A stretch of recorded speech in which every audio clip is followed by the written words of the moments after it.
Proponents of realist theories of legitimacy generally think that legitimacy is a normative concept. They also hold that their judgments about legitimacy are not instances of applied morality.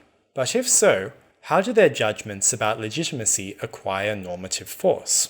One possible response to this question, which I call concessive realism, denies that realists need to answer it. It holds that realists only seek to show that legitimacy is an evaluative standard internal to the practice of politics, and that they can show this without appealing to morality.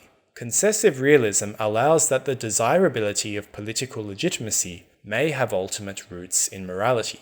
I argue that realists should reject concessive realism because it does not take into account the importance of the realist critique of the epistemic merits of morality.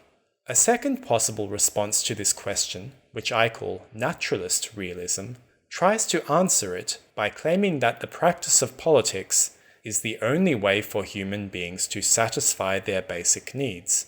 As such, alternatives to legitimate political institutions are not real options.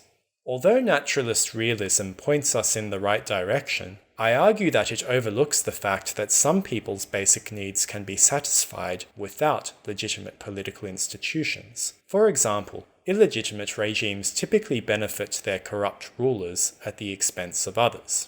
I suggest that the best realist account of the desirability of legitimate political institutions may be one that takes on a more partisan character. It pits the interests of the majority who suffer under illegitimate political institutions against the interests of a minority who benefit from them.